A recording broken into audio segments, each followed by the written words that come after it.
Savez-vous depuis quand existe le code de la route? Allez, dites une date pour voir. La réponse est 1921, et oui, le code de la route a plus de 100 ans. Bon, c'est sûr, 1921 c'est la date officielle, et vous en doutez, c'est un petit peu plus compliqué que ça. Alors remontons ensemble le temps, et découvrons ensemble la folle histoire du code de la route. Avant même l'invention de l'automobile, il existait malgré tout quelques règles de circulation, comme celle imposée par Napoléon en 1804, rouler sur la partie droite ou centrale de la chaussée. On n'est pas encore sûr, on tâtonne. Mais pour l'époque, c'est déjà quelque chose. Ce n'est qu'à partir de la fin du 19e siècle que l'urgence d'établir des normes un peu plus strictes se fait sentir. Des innovations technologiques, comme l'invention du moteur à explosion ou encore des pneumatiques, donnent naissance à l'automobile, dont le nombre ne cessera alors de croître sur les routes. Mais alors comment gérer tout ça? On fait des lois, on impose des règles, comme celle de posséder dans le département de la Seine, dès 1893, une autorisation de conduire. Un lointain ancêtre de notre permis à points, mais nous y reviendrons. Au début du XXe siècle, les règles s'empilent les unes sur les autres et il apparaît vite indispensable d'unifier tout ça à un niveau national. Mais ça prend du temps et l'arrivée de la Première Guerre mondiale retardera également le projet. Il faudra donc attendre 1921 pour que soit créé par décret le Code de la route. L'âge minimum des jeunes conducteurs y est fixé à 18 ans et le fameux papier rose s'obtient désormais après une épreuve pratique. Pourtant, ce code de la route est encore loin de la forme moderne que nous lui connaissons. Allez, quelques fun facts. À cette époque, les piétons doivent se ranger pour laisser passer les véhicules, cycles et bêtes de trait. Oui, des chevaux. Les conducteurs étaient priés de les avertir de leur passage. Ce code autorise explicitement les femmes à conduire, plusieurs décennies après l'invention de la première automobile. Voilà. Et en ce qui concerne le feu tricolore, me direz-vous? Eh bien, ils n'y sont mentionnés nulle part, pour la simple et bonne raison qu'ils n'apparaîtront qu'en 1933. Mais ce n'est pas si grave car ce code de la route de 1921 évoluera en permanence pour s'adapter à nos modes de vie et pour s'assurer que les routes françaises ne soient pas régies par la loi du plus fort. Le code de 1921 est également évasif concernant les limitations de vitesse. Il précise juste que le conducteur d'une automobile doit rester constamment maître de sa vitesse. Bon, de toute façon, les moyens de contrôle à l'époque sont encore assez arbitraires. Mais nous sommes à l'ère du progrès et les voitures se font de plus en plus nombreuses et rapides alors que, vous vous souvenez, il y a encore des chevaux sur les routes. Du coup, quelques mesures sont prises en agglomération, mais en dehors, ça reste assez libre. Il faudra attendre les années 70 pour que soit résolue cette équation très complexe. Voitures puissantes et nombreuses, plus absence de limitation de vitesse, égale plus de morts sur les routes. Ainsi, sous la pression d'associations et d'usagers eux-mêmes, la vitesse hors agglomération sera réglementée telle que nous la connaissons en 1973-1974. En agglomération, elle sera fixée à 60 km/h en 1962 et ne sera descendue à 50 km/h qu'en 1990. Et vous me voyez venir, qui dit réglementation de la vitesse, dit contrôle bien sûr.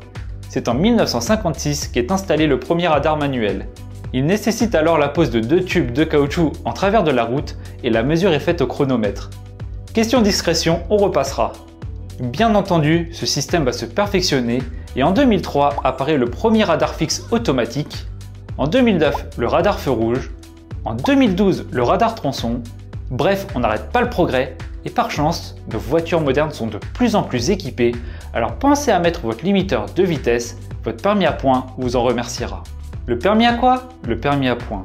Depuis 1992, chaque conducteur dispose de 12 points sur son permis de conduire qu'il peut perdre s'il commet des infractions ou en regagner en effectuant un stage de sensibilisation à la sécurité routière. Tant mieux, car les occasions de perdre des points ne manquent pas. Téléphone au volant, non-port de la ceinture de sécurité, circulation sur une bande d'arrêt d'urgence, non-respect des distances, chevauchement ou franchissement d'une ligne continue, non-respect des vitesses maximales autorisées, non-respect de l'arrêt au feu rouge ou au stop, ou bien sûr, conduite en état d'ivresse. Car oui, aujourd'hui c'est évident pour tous, boire ou conduire, il faut choisir. Mais ça n'a pas toujours été le cas, et jusqu'à la fin des années 50, la conduite en état d'ivresse n'était pas une infraction. Par ailleurs, les premiers seuils officiels d'alcoolémie maximale autorisés ne sont fixés qu'en 1970. Et à cette époque, ils sont bien supérieurs. Ce n'est qu'en 1995 que le taux d'alcool maximal au volant est abaissé à 0,5 g d'alcool par litre de sang. 0,5 g d'alcool par litre de sang? Oui, c'est-à-dire? Eh bien, on considère généralement que cette limite est atteinte à partir de 2 verres consommés. Des verres normaux, je vous vois venir, pas des pintes de whisky. Cette information est évidemment à prendre avec des pincettes car elle varie d'un individu à l'autre, notamment en fonction de son sexe ou de son poids. Donc pour éviter de faire trop de maths, disons que oui, Teddy Riner peut boire plus que Christina Cordula avant de reprendre le volant. Après, décider de ne pas boire ou se trouver un chauffeur qui ne consomme pas d'alcool, c'est encore ce qu'il y a de mieux pour garantir votre sécurité. La sécurité d'ailleurs, parlons-en. Car s'il est vrai que les accidents sont causés par des personnes, ils le sont parfois à cause de véhicules en mauvais état. Sans de bons freins, on ne freine pas. Logique, me direz-vous. Apparemment, ça ne l'était pas jusqu'en 1985 où le contrôle technique du véhicule devient obligatoire, mais sans obligation de réparation en cas de défectuosité. Non, le contrôle technique tel qu'on le connaît a réellement été instauré en 1992, devenant obligatoire pour les véhicules particuliers de plus de 4 ans. Aujourd'hui, c'est un véritable check-up de 133 points de contrôle, un rendez-vous qu'il ne vaut mieux pas manquer, sous peine d'écoper d'une amende de 135 €. Le contrôle technique contribue ainsi à limiter le nombre d'accidents, mais comment en diminuer la dangerosité? Grâce aux équipements de sécurité passive, bien sûr. Airbag, appuie-tête, zone de déformation à l'avant et à l'arrière du véhicule pour absorber les chocs en cas de collision. Le rôle de ces équipements de sécurité passive n'est donc pas d'empêcher les accidents, mais bien d'en réduire la gravité. Et nos voitures modernes en sont presque toutes munies, mais seuls certains de ces équipements sont aujourd'hui obligatoires. Il y a par exemple le port du casque pour les 2 roues motorisées, imposé en 1973. Et bien sûr, le plus notable, la ceinture de sécurité. Elle est créée en 1959 par Niels Bohlin, un ingénieur de chez Volvo. Et pourquoi apparaît-elle dans les voitures dès les années 60? Parce que Volvo a décidé de ne pas breveter son invention, considérant que la ceinture était avant tout un élément de sécurité. Je ne sais pas pour vous, mais moi je trouve ça plutôt classe. Du coup, le port de la ceinture devient obligatoire dès 1973 uniquement à l'avant et hors agglomération. Il faudra attendre 1979 pour qu'elle soit exigée en agglomération et 1990 pour qu'elle le soit à l'arrière du véhicule. Cette mesure au départ très contestée a heureusement fini par s'imposer comme une évidence. Vous l'avez compris, donc le code de la route s'est plutôt épaissi depuis 1921. Mais encore faut-il s'assurer que les usagers le connaissent. Ainsi, c'est en 1979 que la célèbre phrase « J'ai mon code » a pris tout son sens avec la naissance de l'épreuve théorique sous forme de QCM et ses questions projetées à l'aide de diapositives. À cette époque apparaissait d'ailleurs une nouvelle pathologie que l'on appelait réponse A, la diapositivophobie, réponse B, la trouillodiapo, réponse C, la diaporépulsion, réponse D, cette pathologie n'existe pas. Réponse D, bien sûr, je plaisante. Il n'empêche, le stress des candidats est bien réel car l'obtention du code est un sésame obligatoire pour passer l'épreuve pratique du permis de conduire. Sur 40 questions posées, seules 5 fautes maximum sont tolérées. À la 6e, c'est le retour à la case départ. Heureusement, sans passer par la case prison. D'où l'importance de bien préparer son examen.